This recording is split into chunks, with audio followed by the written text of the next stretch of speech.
mengapa negara Amerika, saya beri contoh Amerika karena kita di Amerika sekarang, itu bisa eksis sampai hari ini. Setelah acara DC Pasport, maka dengan Ibu Vivi kami berempat diantar ke White House, ya. Lihat di sana. Dari White House putar-putar lagi. Terus kemarin dengan Pak Jo kami diantar ke Lincoln Memorial, ke Jefferson Memorial, melihat sejarah Amerika ini. Nah, pertanyaan saya, mengapa negara ini bisa eksis?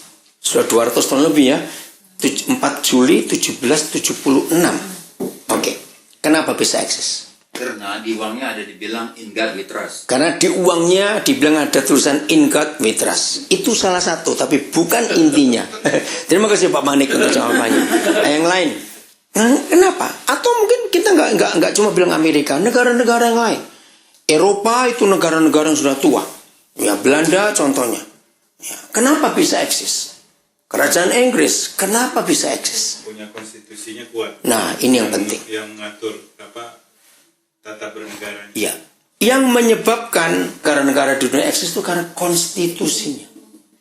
Nah, pertanyaan saya, bukan siapa presidennya, bukan siapa pemerintahnya, tapi konstitusi itu penting. Saudara, kita tahu bahwa konstitusi itu buatan manusia, betul tidak? Walaupun saya sudah bolak-balik ke Washington DC, tapi baru kemarin karena Bu Vivi paksa saya sebetulnya nggak tertarik ke Thomas Jefferson Memorial. Tapi karena ya ingin tahu lah kenapa saya sampai sini kok beberapa kali ke sini kok nggak ngunyah. Ternyata saya dapat buku sejarah sale lagi 40%. Ya udah. Ya, presiden-presiden Amerika sejarahnya, biografinya ringkas dari Thomas Jefferson. Saya kagum sekali. Nah, bayangkan konstitusi yang buatan manusia, betul? Bisa membuat negara sebesar ini tetap eksis. Ngerti gak maksud saya itu? Itu buatan manusia loh. Luar biasa bukan? Nah sekarang, konstitusi yang tertinggi buat hidup seluruh alam semesta, bukan cuma dunia, all the universe, bukan cuma the earth, planet earth. Itu apa? Alkitab. Kita harus mengakui itu. Siapa yang ngikuti berita berapa hari ini di sosial media, ada berita tentang Benyamin Netanyahu yang bertemu dengan mahasiswa-mahasiswa Jewish dari beberapa negara di dunia. Dan dikatakan oleh Benyamin Netanyahu, kalian harus tahu bahwa kita ini eksis karena the Bible. Ya, Bible buat mereka tetap yang perjanjian lama, ya. Oke, itu nggak penting buat kita. Tapi Alkitab ini konstitusi. Nah, kalau yang buatan manusia aja bisa eksis sampai hari ini, walaupun bisa diubah-ubah, tapi itu luar biasa. Kita ke Indonesia sebentar sekarang. 70 tahun Indonesia merdeka, ternyata baru kali ini ada pemerintahan yang beda, betul tidak? Ya, Jokowi presiden kita itu beda. Kenapa beda? Karena kepegang konstitusi. Jokowi berusaha sedapat mungkin untuk mengembalikan konstitusi. Kembali pada konstitusi. Saudara pasti ngikuti berita tentang teks di Indonesia. Selama ini teks di Indonesia itu sangat kacau. Selama pemerintahan yang sudah-sudah. Tapi baru Jokowi ini pajak dikembalikan kepada fungsinya. Ngerti ya maksudnya ya? Nah ini luar biasa. Ternyata orang-orang yang berpegang pada konstitusi, pada hukum, pada undang-undang, orang itu akan tetap eksis sampai hari ini. Dalam kebenaran itu. DKI Jakarta, ibu kota, belum pernah terjadi sejak Indonesia merdeka. Ada gubernur seperti Ahok, betul? Kenapa beda? Sama. Lihat, apapun yang di demo, diprotes tentang Ahok. Kenapa mereka semuanya kalah? Sebab Ahok berkata, kalau kamu mau protes aku, protes konstitusi. Karena aku ini pegang konstitusi hukum itu. Nah sekarang tolong baca satu ayat. Yohanes 1 ayat yang ketiga. Coba salah seorang. Yohanes 1 ayat yang ketiga. Maaf kalau saya harus mengatakan kalimat, mungkin ada yang tidak setuju, tapi ini penting. Seandainya ada hidup yang kacau. Dengar ya. Seandainya ada hidup yang kacau dari diri kita pribadi ataupun keluarga kita. Dengar ya. Langsung kita harus berani berkata kepada diri kita, bahwa ada yang aku langgar dari konstitusi ini. Negara-negara yang kacau karena pemerintahnya melanggar konstitusi. Kalau kita bandingkan, ya, Yohanes 1 ayat 3 ya, sambil cari dulu. Kalau kita bandingkan, ada 3 negara di dunia ini yang merdekanya itu di bulan yang sama dan tahun yang sama. Dengarkan ini. Ada 3 negara di dunia ini yang merdekanya di tahun yang sama, bulan yang sama. 1, Jepang. Setelah bom atom, dia jadi negara baru. 2, Indonesia. 17 Agustus. Ketiga itu Jerman, akhir Agustus. 3 negara ini tahunnya sama merdekanya. Kalau kita perhatikan baik-baik, dari 3 negara ini, tahun 45, seharusnya yang paling kuat, paling hebat itu Indonesia. Kenapa? Karena Indonesia punya 4 kelebihan yang tidak dimiliki oleh 2 negara itu. 1, luas wilayah. Betul ya? Walaupun waktu itu Papua belum masuk, Jerman Timur masih milik komunis, tetap Indonesia nomor 1, luas wilayah. 2, jumlah penduduk. Dari 3 negara itu, betul? Sampai sekarang mereka ketinggalan 2. Nomor 3, sumber daya alam. Mana paling kaya dari 3 negara ini? Jelas Indonesia. Nomor 4 ini yang hebat. Dari 3 negara ini yang kalah perang mana, yang menang perang mana? Jerman, Jepang kalah perang, Indonesia itu menang. Tapi mengapa 2 negara yang jauh dari semua yang Indonesia punya, 5 tahun setelah Perang Dunia Kedua selesai, Jepang dan Jerman langsung bangkit sampai hari ini? Kenapa Indonesia ketinggalan? Jawabannya sama, karena ia tidak pegang konstitusi. Undang-undang dibuat untuk dilanggar di negara kita ini. Oke, sekarang tolong mau baca Cynthia, boleh Dr. Cynthia? Ayat 3, in English boleh, Indonesia boleh. Yohanes 1 ayat 3. God created everything through Him, and nothing was created except through Him. Ya. Himnya itu siapa? Segala sesuatu diciptakan oleh Dia. Siapa dianya? Firman. Nah, konstitusi itu kan tulisan, itu firman. Oke, sebelum kita lebih jauh, coba buka 1 Timotius 3 ayat 16 dan 17. Ini kata penting. Ya. Jadi mulai hari ini, ayo kita sebagai anak-anak Tuhan, sebagai gereja Tuhan, pegang kuat konstitusi itu. 1 Timotius 3, 16 dan 17. Terjemahan apa sih tadi? Bagus tuh. NLT, oke bagus. Udah? 2 Timotius 3, 16, 17. Oke, bacakan di Inggrisnya. 16. All scriptures is inspired by God and is useful to teach us what To is teach true, us, terus what is true, true. and to make us realize what Yeah. is wrong in our lives. Terus 17. God uses it to prepare and equip His people to do every good work. Ya. Semua tulisan yang diilhamkan Tuhan, itulah firman. Kalau itu diikuti, itu bisa mendidik orang, membetulkan jalan orang, merubah sikap orang, ngerti ya? Memperbaiki semua yang rusak. Nah, saudara, konstitusi yang dibuat oleh manusia, kita ambil contoh Amerika saja. Betapa hebatnya kalau itu dilakukan dan eksis sampai hari ini. Dan negara Amerika Serikat betapa disegani, ditakuti oleh dunia karena konstitusinya. Sekarang kita kembali. Jadi kalau hidup kita ini mentaati konstitusi tertinggi, yaitu apa tadi? Alkitab. Hidup ini luar biasa. Katakan amin. Maka itu setelah saya mengenal kebenaran ini, saya berani menghukum diri saya sendiri.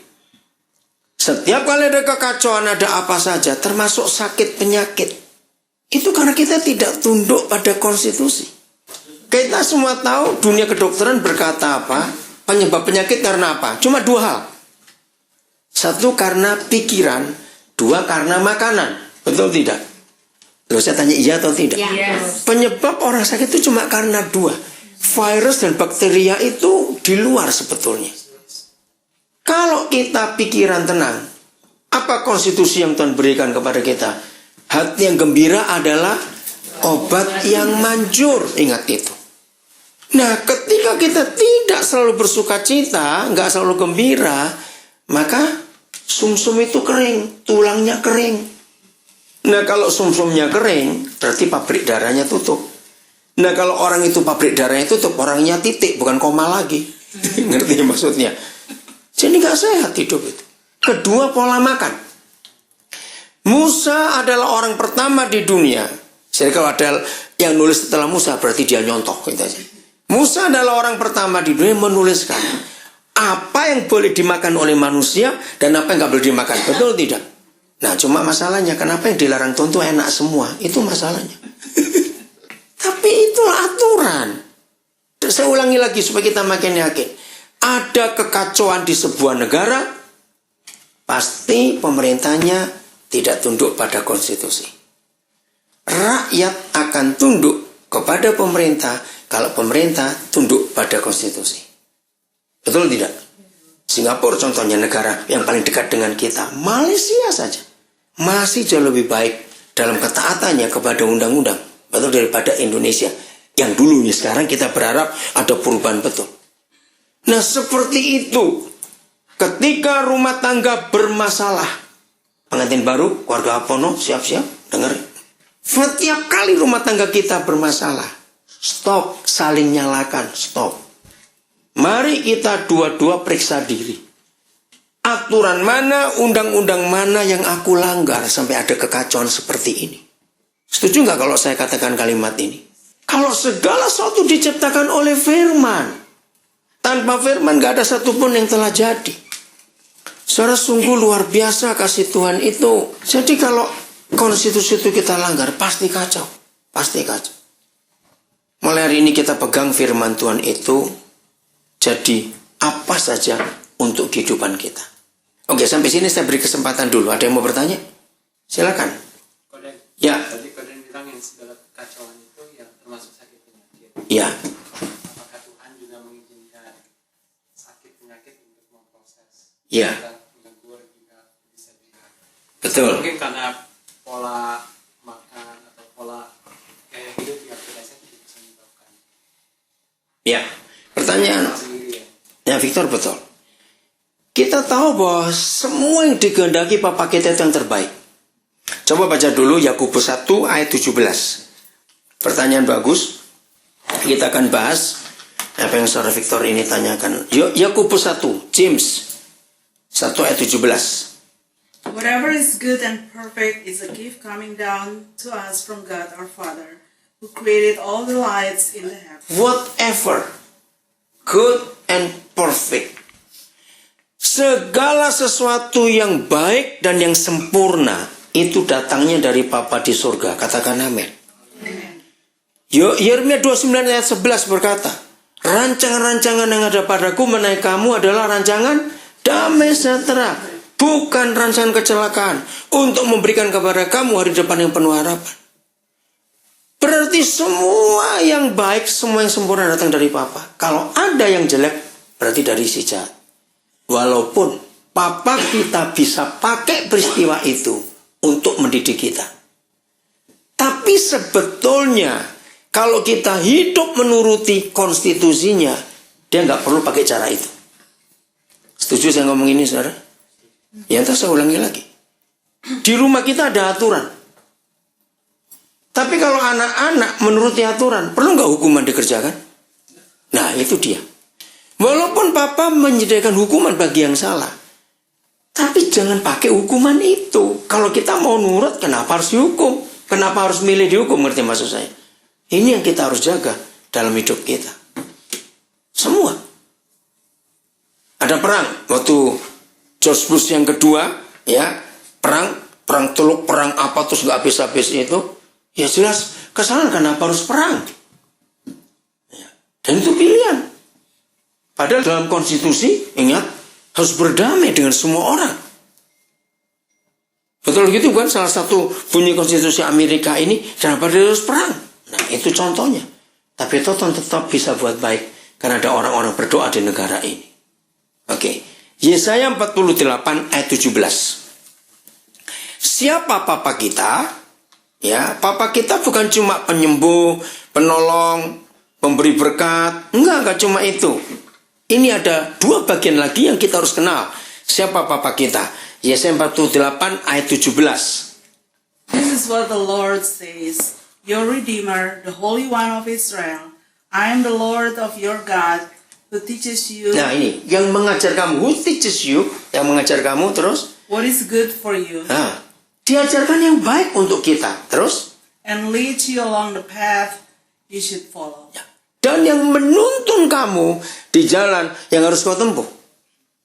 Nah, tapi manusia ini bandel atau tidak? Kita ini bandel. Sudah nggak tahu jalan, sok tahu lagi. Entah, siapa pernah ngelawan GPS kesasar? Iya makanya, jadi nggak usah bilang ngelawan Tuhan, ngelawan GPS aja kita kesasar kok. Iya. Loh kadang-kadang itulah buatan manusia Pak Malik ya, kadang-kadang GPS-nya itu. Waktu itu ada pilot satu di Nabire bilang GPS ini artinya goblok pilot system. Betul juga. Dia pilot maaf dan dia meninggal di Amerika karena crash. Masih muda dia waktu meninggal. Oh iya. Siapa Mas Eko ya? Mas Eko ya. Pilot maaf itu. Nah, jadi kalau Tuhan itu bukan cuma penyembuh, bukan cuma pemberi berkat, penolong, tapi yang mengajar kita tentang segala sesuatu yang memberi faedah dan yang menunjukkan jalan kepada kita ke jalan yang harus kita tempuh. Kalau kita nggak mau, kita lawan ya sudah. Ayat 18. Ini ya, kata pertama apa? Saya mau tahu bahas NLT-nya. Kata pertama. Gitu. Ya. Ya, oke. Bahasa Indonesia sekiranya. Ayo, kalau ada kata sekiranya Tuhan memaksa atau tidak? Tidak. Ya, terus apa yang terjadi? That you had listened to my command, Nah, kalau kamu mendengarkan perintah-perintahku, then you would have had peace flowing like a gentle river, nah, gentle river, kamu kan punya kedamaian sejahtera yang seperti sungai yang terus mengalir, gentle river. Terus? and righteousness rolling over you like waves in the sea. Nah, seperti gelombang laut, kebenaranmu, kebahagiaanmu seperti gelombang laut yang gak pernah berhenti. Coba lihat ini, Papa kita memberi ilustrasi bagus. Kalau saudara berkata, aduh laut ini tenang. Setenang-tenangnya laut, tetap ada gelombangnya enggak? Ayo, tetap ada gelombangnya enggak? Ada. Sekiranya kita menuruti perintah-perintahnya, sekiranya kita melakukan peraturannya, maka damai sejahtera dan kebahagiaan kita itu gak akan habis-habis. Victor, maaf, kalau sampai ke damai sejahtera kebahagiaan kita nggak habis-habis, berarti ada masalah nggak dalam hidup ini? Ada masalah tidak? Tidak. Maka itu saya berani menghukum diri saya sendiri setelah Roh Kudus memberikan saya kebenaran yang luar biasa. Pokoknya setiap negara yang ada kekacauan pasti sedang tidak menuruti konstitusi. Seperti itu hidup kita. Apa saja. Nah, yakinkan ini kepada anak-anak kita. Fik, kamu belum menikah, kalau menikah ingat punya anak, sampaikan ini. Bapak Apono, sebentar lagi anak akan lahir, siap ya. Jadi contoh. Ya mudah-mudahan anaknya nggak selucu papanya nanti. Selucu papanya. Jangan. Maaf ya. Loh. Kenapa Ibu Olin?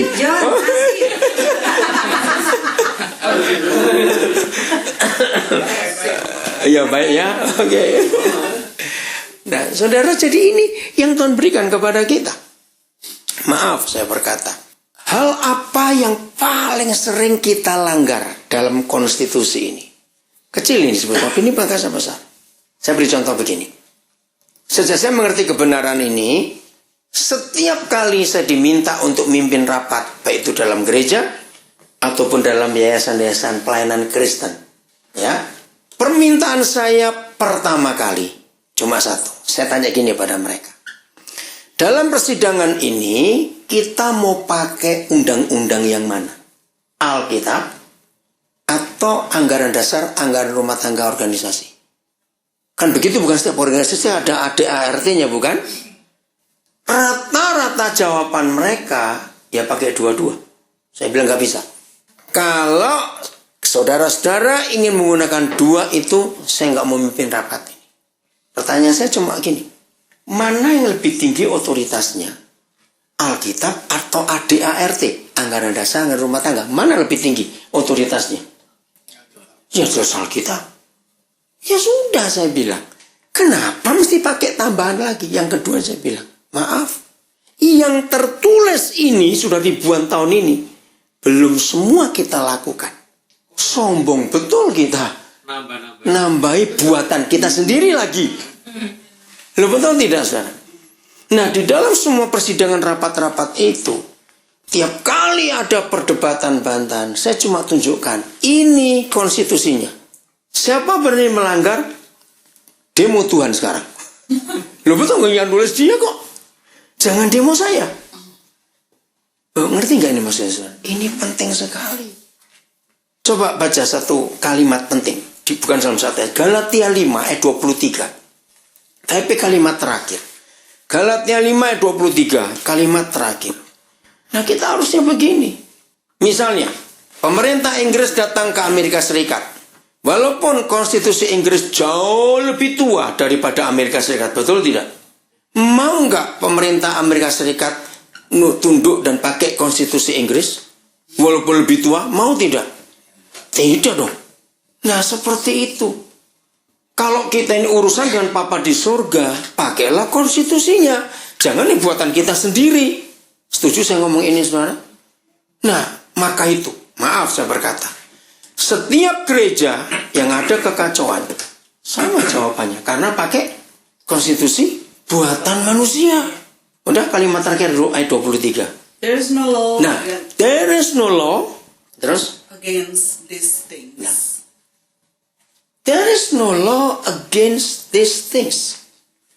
Tidak ada hukum yang menentang hal-hal ini. Hal apa? Nanti baca mulai ayat 22. Itulah hukum surgawi. Jadi kalau kita hidup dalam hukum surgawi, gak ada yang bisa menentang. Saya mengikuti tentang Ahok, ini seru. Salah satu kalimat yang saya suka dari para sosial media, apa istilahnya itu, netizen, ya. Saya pakai ayat ini. Masih ingat yang di Indonesia? Pokoknya siapa yang gak suka Ahok berarti dia koruptor. Betul tidak? Loh, tahu baca itu? Siapa yang gak suka Ahok berarti dia koruptor. Siapa yang benci Ahok berarti dia yang jahat. Loh, pernah baca nggak itu saudara? Ini luar biasa. Nah, apa kesimpulan saudara mendengar hal itu? Seharusnya gereja pun harus dikatakan begitu oleh masyarakat. Siapa yang menentang gereja Tuhan berarti mereka itu yang jahat. Ngerti maksud saya ya? Ini luar biasa. Nggak ada hal yang bisa menentang hal-hal ini. Nggak ada hukum katakan. Nah, there is no law against these things. Itu hukum Tuhan. Nggak ada. Kan ini sempurna. Katakan amin. Ini sempurna. Hukum Tuhan. Nah dasarnya adalah kasih. Maka itu satu-satunya buku di dunia. Dengar ya, satu-satunya buku di dunia. Yang menuliskan tentang kasih. Itu cuma Alkitab. Tidak ada buku lain di dunia. Buku lain tentang cinta banyak. Lust, bukan love. Hanya Alkitab. Maka itu mulai hari ini mari kita belajar mengenali Alkitab. Itu betul-betul sebagai konstitusi yang tertinggi di hidup kita. Oke, saya stop dulu. Victor jelas? Ada lagi yang mau tanya? Silakan. Ayo diskusi. Mikir apa? Gak apa-apa. Ayo.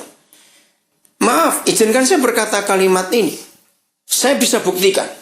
Ternyata banyak teolog, banyak majelis gereja, banyak hamba-hamba Tuhan, banyak orang Kristen jauh lebih ngerti tata tertib gereja daripada Alkitab. Setuju nggak saya ngomong ini? Karena itu dibahas sering-sering. Sehingga ini dia, banyak orang Kristen jadi bodoh tentang konstitusi surgawi. Karena ya hafal, dan itu jadi doktrin. Artinya doktrin gereja. Itulah yang dibuat oleh manusia itu. Oke, saya beri kesempatan lagi. Ada yang mau tanya sesuatu atau mikir sesuatu? Ya, silakan. Tadi Bapak bilang siapa yang menentang gereja itu apa gitu. Ya, harusnya. Ya, maksud saya gini, yang maksud Bapak menentang gereja itu apa gitu. Maksudnya kan tadi Bapak bilang ada doktrin gereja. Dan bilang gereja ini apa? Nah, Bapak? itu. Kan saya tadi beri contoh tentang Ahok. Ya. Ya. Kenapa sampai netizen di Indonesia contohnya itu begitu yakin bahwa Ahok ini benar? Sehingga mereka berkata siapa yang menentang Ahok berarti dia itu yang jahat. Dia itu koruptor. Kenapa? Ya karena Ahok itu pegang konstitusi. Nah seharusnya gereja seperti itu, yaitu kita. Ketika dunia sedang kacau seperti ini, ingat kebenaran itu cuma satu. Satu-satunya buku di dunia disebut the truth. Kebenaran itu apa? Alkitab. Nggak ada yang lain. Maka itu kalau sampai ada orang yang menentang gereja, berarti gereja ini sedang salah. Tapi yang benar adalah, kalau kita ini gereja bukan organisasi sosialnya, ya bukan. Tapi hidup kita ini. Yang jadi contoh betul-betul dan bisa jadi jawaban buat semua orang. Itu harusnya. Saya pengen ingat berapa waktu yang lalu, waktu saya bicara soal kedutaan, ya, kita ini kan ambassadors for Christ. Nah seperti itu. Semua kedutaan besar negara manapun di dunia, semua. Saya tidak tahu ya di negara lain. Saya baru tahu di Washington DC ada namanya DC Passport. Apa ada nggak ya di negara lain bahwa setiap tahun sekali maka semua embassy itu buka open house, mengundang rakyat datang supaya masuk untuk tahu negara itu. Ini luar biasa. Hari Sabtu kemarin di KBRI Washington DC 5.400 sekian pengunjung. Waktu selesai dihitung, wah luar biasa. Nah seperti ini sosiali, gereja itu adalah kedutaan besar kerajaan surga yang ada di dunia. Ngerti ya maksud saya? Itu di 2 Korintus 5 ayat yang ke-19. Gereja adalah kedutaan besar kerajaan surga di dunia ini. Contoh, kalau ada orang Amerika pengen ke Indonesia, pengen sekali, kalau dengar cerita-cerita. Tapi satu nggak punya waktu, dua nggak punya uang. Nggak usah repot. Datang aja ke KBRI atau ke KJRI. Untuk apa? Untuk apa? Kalau mereka ingin tahu Indonesia, tapi nggak punya uang, nggak punya waktu. Cari informasi. Sebab semua kedutaan besar, itu tugasnya adalah mewakili negara itu di negara asing. Sehingga orang-orang yang ingin ke negara itu, tapi nggak ada waktu, nggak ada uang, cukup ke kedutaan negara itu, oh ini Indonesia. Kemarin kami usul waktu makan malam dengan beberapa atase, salah satunya Pak Raja, saya bilang Pak Raja, tahun depan kalau ada lagi tolong yang tradisional angklung apa itu sih di luar, jangan di dalam. Orang mau lihat nggak sempat, kecil begitu tempatnya. Saya usul kenapa nggak di tangga itu saja. Wah roboh tangganya katanya itu, tangga berapa ratus tahun katanya. Yaudah itu di luar saja. Justru yang di luar itu musik biasa, umum, band. Sayang, itu orang sudah tahu semuanya. Tapi yang waktu ngeliat angklung itu ya, ramai sekali. Saya nggak tahu yang pagi yang tarian Ambon itu. Siapa pemain? Siapa pemain itu salah satunya. Ya, jadi orang bisa ngelihat. Orang kagum ini Indonesia. Itu contohnya. Jelas ya sekali. Gereja ini adalah kedutaan besar kerajaan surga di dunia. Harus berani menyatakan diri. Ada seorang lagi? Mau tanya sesuatu? Tolong catat ya. Ini gak ada waktu. Saya punya konsep ini. Kalau saudara mengaku Kristen, tapi tidak tahu isi Matius 5, Matius 6, dan Matius 7. Cuma 3 pasal ini saja. Maka saudara belum Kristen. Saya ulangi. Kenapa 3 pasal kitab Matius saya jadikan pokok pemikiran? Sebab 3 pasal Matius 5, 6, dan 7 itu ringkasan seluruh konstitusi kerajaan surga. Di situ diatur hubungan kita dengan seseorang. Aduh itu sederhana sekali. Maaf saya berkata, untuk mengerti 3 pasal itu orang bodoh pun ngerti, tinggal baca saja. 5, 6, dan 7. Itulah khotbah di bukit. Sabda bahagia. Sudah lakukan itu saja. Nggak perlu ngerti kejadian sampai wahyu. Ada terlalu pusing. 3 pasal itu saja. Baca ulang-ulang. Berusaha untuk mengerti. Sederhana sekali. Itu konstitusi. Wah hebat sekali di situ. Itulah hukum kasih yang hebat. Jadi misalnya, ya kemarin waktu saya ada di toko di bawah Thomas Jefferson Memorial, ada ringkasan ya tentang konstitusi Amerika Serikat. Sehingga orang nggak perlu baca banyak-banyak begitu. Dan hebat sekali. Itu cuma bicara tentang pendidikan, tentang kesehatan, tentang social security, apalagi saya lupa sih, ringkas sekali. Ya, justice. Itu yang kita harus tahu. Oke, Saya mau tunjukkan kemarin Pak Made, saya juga beritahu Pak Edo juga. Saudara, mengapa di National Mall itu yang paling ujung, paling atas gedung apa? Ayo, paling ujung, paling atas. Supreme Court. Supreme Court. Iya toh? Bukan, maksudnya urutannya, Pak Pit. Supreme Court sebelah kiri. Oke, itu bukan di belakangnya. Jadi satu aja, Supreme Court, lalu Capitol Hill, enggak. Ya, lalu White House. Ya. Mungkin sejajar Capitol Hill dengan Supreme Court, enggak sejajar juga. Kalau saya lihat dengan ujungnya, karena dari Capitol Hill mesti ke kanan terus naik.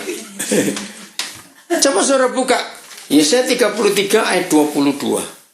Ini salah satu bukti bahwa kitab ini adalah the truth, adalah kebenaran. Ya, sebelum kita baca ayat itu saya tunjukkan begini. Sebelum ada negara demokrasi, dulu pemerintahan bangsa-bangsa berbentuk apa? Kerajaan. Dan rata-rata mereka pasti tiran. Betul ya? Jahat, mereka kejam. Nah, di dalam negara demokrasi ada berapa lembaga penting? 3. Apa saja? Eksekutif, yudikatif, legislatif. Oke. Nah, ini yang kita harus tahu. Literatur tertua di dunia yang memberitahu 3 lembaga ini adalah Yesaya 33:22. Dan itu luar biasa. Sampai hari ini dalam jurnal, kalau saudara buka jurnal, maka Yesaya ditulis adalah literatur tertua tentang 3 lembaga ini. Dan itu luar biasa. Coba baca. For the Lord is our judge. Ya, judge. Ini Supreme Court. Saudara, pilar utama setiap negara adalah justice. Itu pilar utama.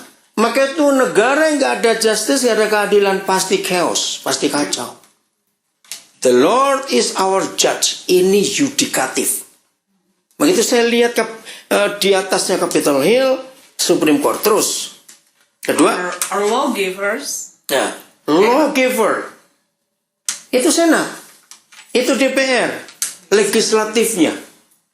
Legal. Setelah itu. And our king. Our kings. Ini eksekutifnya, pemerintahnya. Nah, 3 lembaga ini ditulis menjadi singular, bukan plural. Kalimat terakhirnya apa? He will care Nah. for us and save us. He will care and Save us. save us. Siapa he di sini? Government. Government itu terbentuk dari 3 lembaga ini. Nah, Indonesia kacau karena 3-3-nya bajingan semua. Dan masing-masing jalan sendiri di Indonesia. Baru adanya Ahok ini, orang berani protes dari legislatornya itu tadi. Saudara, ini hukum yang luar biasa. Saya percaya waktu George Washington membangun DC, dia pasti baca ayat ini. Kemarin saya nggak sempat beli. Bagaimana ada satu buku kecil booklet ditulis Thomas Jefferson with the Bible. Anda tahu nggak buku itu? Jadi di situ coret-coretannya waktu Thomas Jefferson memimpin negara ini. Dia pakai 3 bahasa, Prancis, Jerman, Inggris. Coba saudara cari buku itu. Wah, hebat sekali ini orang. Terus di situ sudah ada, jadi ada highlightnya, ada apa itu tulisan-tulisan footnote-nya, tulisan tangan Jefferson. Dan itu dibukukan. Maka itu kenapa? Siapa masih ingat? Di atasnya Supreme Court ada tulisan apa? Saya paling suka itu. Ayo, saudara tinggal di DC nggak tahu, apalagi warga negara Amerika disumpah nggak tahu awas ya.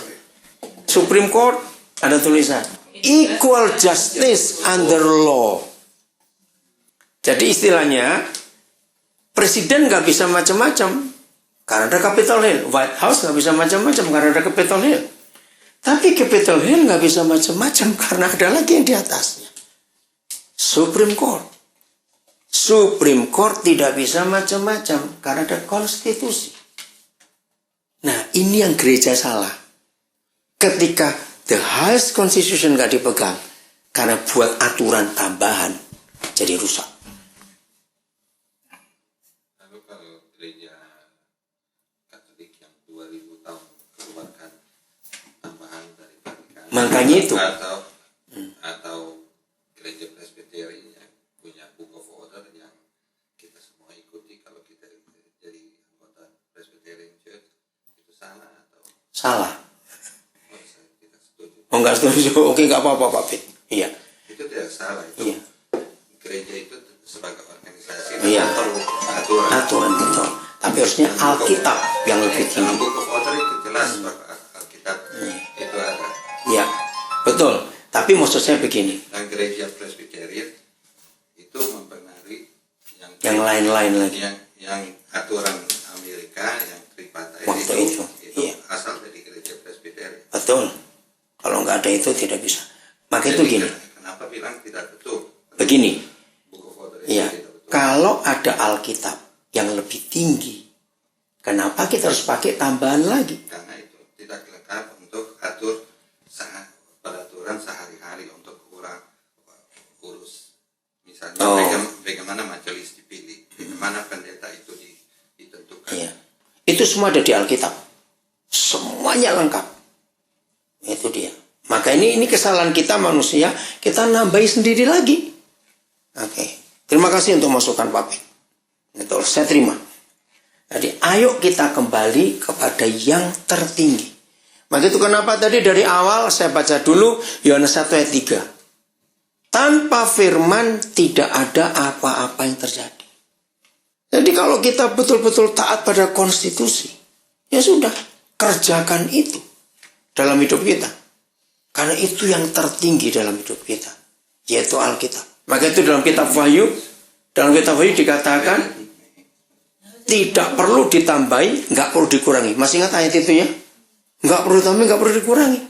Cukup hukum itu yang luar biasa. Pas saya makan, saya mau ini sedikit ya. Ya, silakan. Begini ya, tadi tentang yang suami saya bilang tentang itu Book of Order itu, saya juga setuju dan saya juga tidak setuju dengan suami saya. Soalnya di situ saya melihat bahwa Book of Order itu tiap kali dirubah gitu. Untuk saya jadi majelis 6 tahun.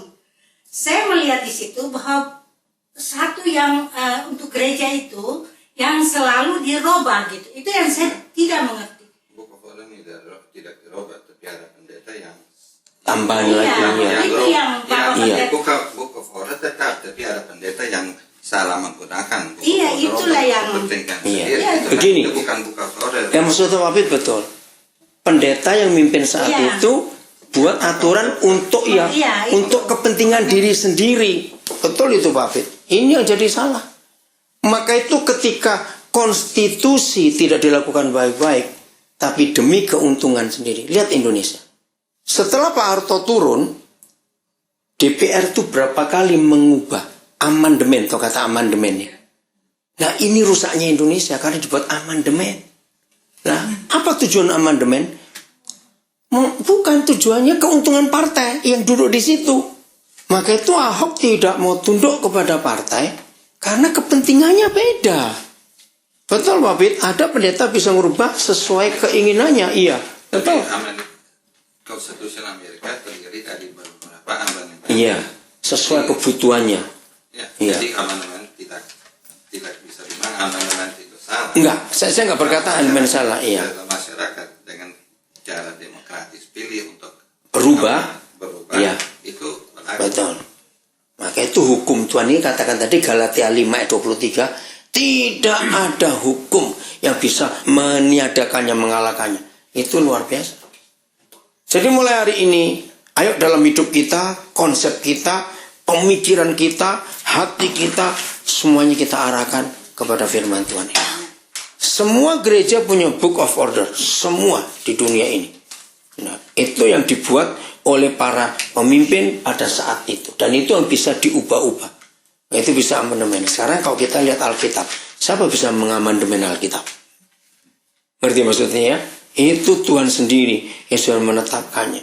Kalau konstitusi dibuat sampai negara Amerika bisa eksis sampai hari ini, itu pemikiran manusia yang luar biasa. Jelasnya ayat terakhir. Supaya mulai hari ini kita punya kekuatan yang luar biasa untuk kita hidup dalam kebenaran ini. Ya, Matius pasal yang ke-5, ayat yang ke-9. Sederhana sekali. God blesses those who work for peace, Work for peace. Ya. for they will be called the children of God. Nah, saudara, yang disebut anak-anak Tuhan itu bukan karena yang ini, bukan karena yang itu, bukan karena begini, bukan karena begitu. Hanya ada satu prinsip yang disebut anak-anak Tuhan adalah peacemaker, work for peace, membawa damai. Tidak ada hal lain yang menyebabkan kita disebut anak-anak Tuhan kecuali kita membawa damai. Dan itulah kasih. Maka itu kalau setiap hari dalam hidup kita, kemana saja kita pergi, damai itu kita bagikan, damai itu kita lakukan, damai itu kita miliki, damai itu dinyatakan. Nah, disitulah anak-anak. Maka dunia damai nggak kalau kita melakukan seperti itu? Wah, damai luar biasa. Dan ini dituju, yang dicari, yang dirindukan oleh semua orang di dunia. Ada damai. Sayang karena waktu, saya nggak bisa menunjukkan begitu banyak ayat Alkitab yang menjadi pegangan oleh semua manusia di dunia sampai hari ini. Itu hukum yang tertinggi. Nggak ada yang lain lagi. Jadi sebelum saya serahkan pada Pak Pendeta Edo untuk berdoa, ya, kalau mau saran sedikit. Oh ya, silakan. Saya tertarik dengan Pak Fit, Pak statement. Umpin tadi sama Tante Eli. Saya sendiri juga belajar dari kehidupan beragama. Kebetulan saya dari seminari Katolik. Terus saya itu keliling-keliling gereja. Dari Episkopal, dari Lutheran, saya lihat dari Baptis. Dari mana saya keliling? Sampai Indonesia, churches yang punya charismatic church, saya keliling. Terus saya melihat di situ bahwa banyak hal yang diatur oleh book order masing-masing di gereja. Itu justru memunculkan kesombongan. Dan ini bagi saya ya, jadi this is my opinion. Kenapa saya mengatakan itu sebenarnya tujuan book ordernya, otomatis tujuannya baik untuk gereja itu menjalankan operasinya atau aktivitasnya sepanjang hari. Tetapi ketika saya melihat perubahan-perubahan yang terjadi, itu saya melihat dalam book of order itu bermuara pada kesombongan akhirnya. Kenapa saya katakan seperti itu? Gereja Presbyterian yang seperti Om Pit katakan tadi memperbarui semuanya. Mereka berpikir, maaf saya katakan, I'm the best. Tapi gereja Katolik yang saya ikuti, dia bilang, di luar gereja Katolik, it's nothing. Gereja Pantekosta bicara lebih lain lagi. Ngelihat orang Katolik, mereka begini. Nah, ketika saya mengalami benturan-benturan itu semua, saya mengatakan saya jadi bodoh kalau saya merhatikan orang membenarkan diri sendiri-sendiri hanya karena aturan gerejanya. Kalau terjadi perubahan-perubahan itu, siapa yang paling benar sebetulnya? Saya katakan gereja ortodoks. Karena mereka gereja awal mula yang memang berpraktek dari dulu. Tapi karena ada ketidakcocokan, maka muncullah Katolik. Karena Katolik kemudian tidak cocokkan, muncullah Episkopal. Lutheran dulu, ya akhirnya terjadi seperti itu. Semua akhirnya berkembang. Dan ketika kita mempertahankan order-order yang dibuat masing-masing gereja, tadi saya nggak mau tahu tentang gereja lain. Nah itu kesombongan yang saya katakan. Tapi ketika saya mulai belajar Bible lebih dalam lagi, saya katakan, saya datang ke setiap gereja tanpa punya perasaan apa-apa. Saya tidak ingin mengecilkan orang Katolik. Saya tidak ingin mengecilkan orang Episkop. Saya tidak ingin mengecilkan orang Presbyterian yang lain. Karena saya tahu, mereka mengasihi Tuhan. Tapi kita semua sering membenturkan itu karena kesombongan kita. Banyak sekali yang saya hadapi, sampai saya katakan, doktor terlalu tinggi teologinya, mengabaikan aslinya Alkitab, karena dia bicara tentang ilmunya. Tapi kalau kita merendahkan hati, saya pribadi dengan segala dosa saya enjoy kehidupan beragama saya sekarang. Saya kemana aja happy. Saya tidak ingin berbenturan dengan yang lain.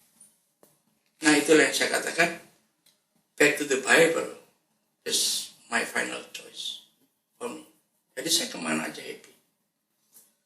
Saya bergereja di gereja Amerika, dan saya belajar banyak tentang mission dari mereka.